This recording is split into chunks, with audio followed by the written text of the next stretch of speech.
incredible from the Red Bull Rookies Cup champion. Lights out, good start from Rodrigo. The Grassini rider is P1 into turn 1. Excellent start by Binder as well. Here are the magnificent 7 men charging from the pit lane start. Pedro Acosta over the line, 7.2 seconds behind Isbihar, 9.8 off your race leader, so there's still an awful lot of work to do. And there's Acosta, now about to jump all over the rear tyre of Max Koffler, who's in 19th place. Lorenzo Falona's got to take a long lap penalty. He's exceeded track limits too many times. Garcia, they're lunging. Oh, contact. First faller of the day we have, and it's Artigas. Wow. Oh, that was aggressive, wasn't it? Kaito Toba, it is, that leads here with 6 laps to go. There is Pedro Acosta in 13th place. Yeah, and the likes, I was just about to say, Steve, the likes of Garcia and Acosta, they're now in the point-scoring places. And the podium, well, that's not a fantasy now, is it, for the guys that started from the pit lane, or some of them through his veins, but I'm afraid to say one of our coolest customers in Moto3, John McPhee, has lost his head there. Bizarrely, I don't actually think it was Alcoba's fault. I think Alcoba just clipped the rear tyre Binder. That sent him airwards, and there was nowhere for McPhee to go. Acosta is ahead of his teammate, Jama Masia. That is incredible. He started from pit lane. How much more drama and tension can you cram into a 18-lap Moto3 Grand Prix? Where do you start? Absolutely right. Now, let's just try and focus on this somehow.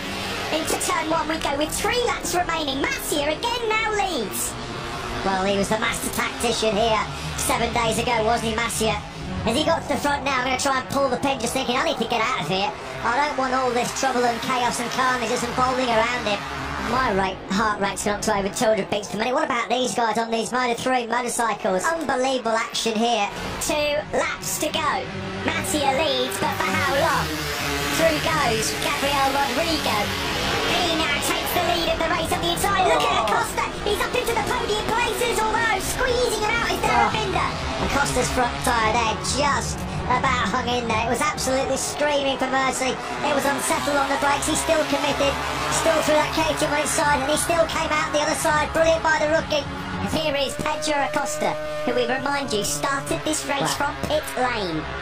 I think the boy's got some talent, and he's through on Binder. Through on Binder. Acosta up into 3rd place. Incredible from the Red Bull Rookies Cup champion. That was through into turn 10. You have to pinch yourself and remind yourself he started from pit lane. He might win it, that. He could win it. Rebel KTM Idaho had some heroics from the back of the grid with Brad Binder, didn't they, in Jerez 2016. This would eclipse that. Oh, look at that up the inside.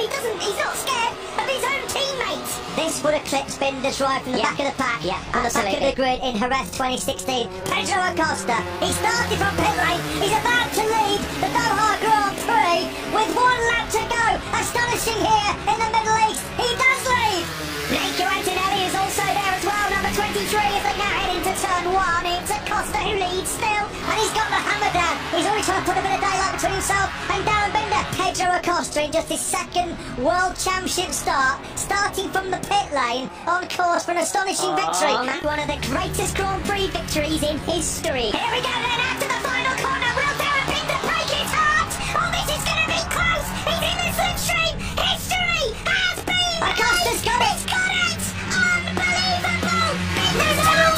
Wow. Pedro Acosta. Oh, how has he done it? Binder.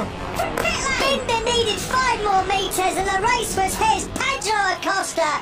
What an unbelievable Grand Prix. We said he was a sensation last weekend on his debut on the podium. Sensation does not even come close to describing Pedro Acosta. He has won a truly remarkable Tissot Grand Prix of Doha by 0.03 of a second. He